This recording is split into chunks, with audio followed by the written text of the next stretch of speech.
पेश किए हुए बजट में ना तो कोई दिशा अच्छी है और ना देश के लिए कोई दिशा देने वाला है। जिस प्रकार से सार्वजनिक क्षेत्र के उपक्रमों को निजी हाथों में देने का सरकार ने प्रयास किया है, जो लक्ष्य रखा है विनिवेश के द्वारा धन एकत्र करने का, ये भारत के लोगों के लिए भविष्य में विनाशकारी साबित होने वाला है। सरकार को ये रोल बैक करना चाहिए। जिस प्रकार से सरकार ने डीजल के ऊपर अतिरिक्त भार लगाने का प्रयास किया है, वो कदाचित निंदनीय है, उसको भी वापस लेना चाहिए। पर जिस प्रकार से सरकार ने बिना किसी सोच समझ के इस प्रकार की चीज़ों को प्रोत्साहन दिया है, ये निश्चित रूप से देश की लिए विनाशकारी साबित होगा। जो बजट है ये कहीं ना कहीं आंकड़ों की बाजार मतलब आंकड़ों की बाजीगिरी है। इसमें नया कुछ नहीं है। कहीं ना कहीं आपने एक चीज़ को देखिए, आज अगर सेंसेक्स के हिसाब से हम इसको देखें तो कोई भी जो सेंसेक्स है वो किसी भी जो जनता या किसी भी देश के जो आर्थिक स्वास्थ्य है उसका पैमाना नहीं हो सकता।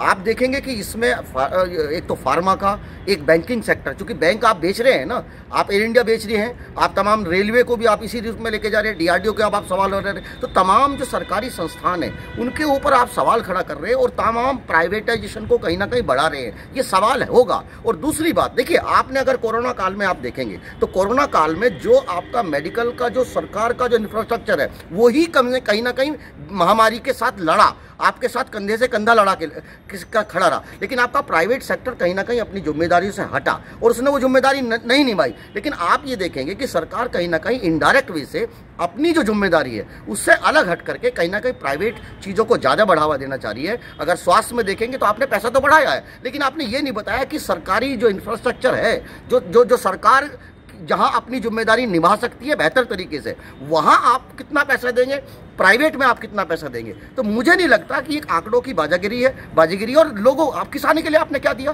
किसान अगर सड़क के ऊपर है, लोग ये उम्मीद कर रहे थे कि किसान के लिए इस बजट में कुछ ना कुछ होगा, यूथ के लिए कुछ नहीं है, रोजगार की कोई ऐसी कोई बात नहीं हुई है। और दूसरी बात, जो माइग्रेट हुए थे कोरोना में, सबसे ज्यादा पीड़ित अगर कोई व्यक्ति था तो वो मजदूर था। 2 करोड़ लोग सड़कों के ऊपर भागे रहे। कहीं ना कहीं वो भी ये उम्मीद कर रहे थे कि अगर कोरोना के खिलाफ पूरे देश ने लड़ाई लड़ी तो उस लड़ाई में सबसे ज़्यादा मजबूती से कहीं ना कहीं आपका मजदूर खड़ा रहा है ना। जो मजदूर है उसको घर भेजने वाला कौन था?